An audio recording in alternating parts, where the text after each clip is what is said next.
جميل وزوين بالله ليه وماشي منا اللي ما يموت عليه فيه الراجل كريم عاقل وحليم.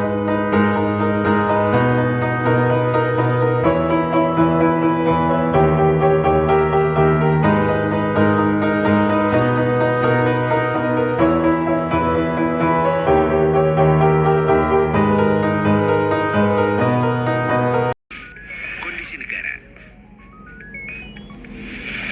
Inilah dia negara Maroko atau biasa disebut Kerajaan Maroko, sebuah negara di Afrika Utara dengan luas wilayah 446.550 km persegi yang terbentang dari Laut Mediterania dan Samudra Atlantik di utara dan barat hingga Gurun Sahara di ujung selatan. Jika kalian pernah melihat sebuah bintang berwarna hijau dengan latar belakang merah tua, itu adalah bendera Maroko. Rabat menjadi ibu kotanya, sedangkan Casablanca merupakan kota terbesar di Maroko. Maroko yang mayoritas muslim menggunakan bahasa Arab dan Berber sebagai bahasa resmi.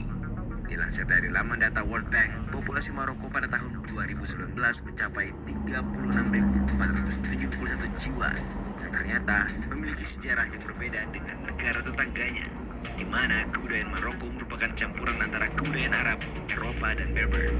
Negara yang memiliki mata uang dirham ini memiliki sistem pemerintahan monarki konstitusional dengan parlemen yang dipilih. Raja Maroko memiliki kekuasaan eksekutif dan legislatif yang luas, terutama dalam militer, kebijakan luar negeri, dan urusan agama.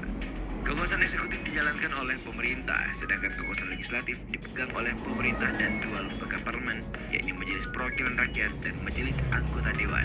Sehingga Maroko menjadikan Perdana Menteri sebagai kepala pemerintahan, sementara Raja Maroko tampil sebagai kepala negara.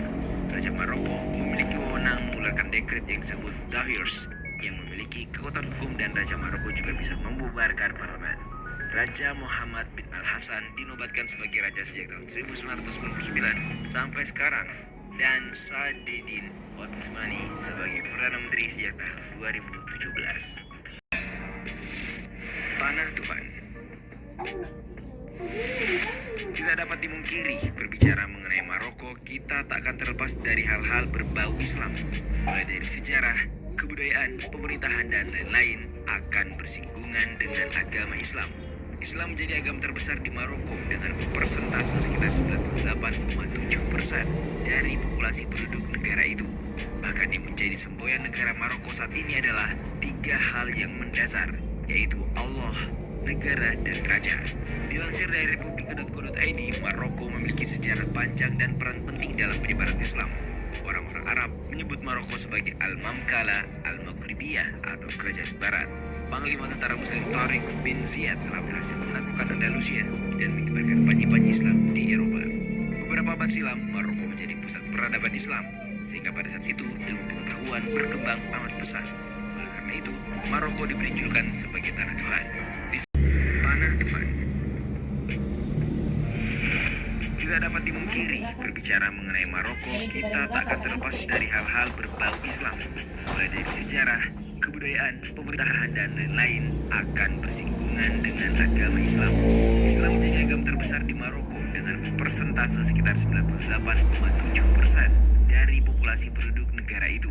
Bahkan yang menjadi semboyan negara Maroko saat ini adalah tiga hal yang mendasar, yaitu Allah, negara, dan raja. Dilansir dari republika.co.id, Maroko memiliki sejarah panjang dan peran penting dalam penyebaran Islam. Orang-orang Arab menyebut Maroko sebagai Al-Mamkala Al-Maghribiyah atau Kerajaan Barat. Panglima tentara Muslim Tariq bin Ziyad telah berhasil menaklukkan Andalusia dan menyebarkan panji-panji Islam di Eropa. Beberapa abad silam, Maroko menjadi pusat peradaban Islam, sehingga pada saat itu ilmu pengetahuan berkembang amat pesat. Oleh karena itu, Maroko diberi julukan sebagai Tanah Tuhan. Disebut juga sebagai Marrakesh, yang berasal dari bahasa Berber yang juga berarti Tanah Tuhan.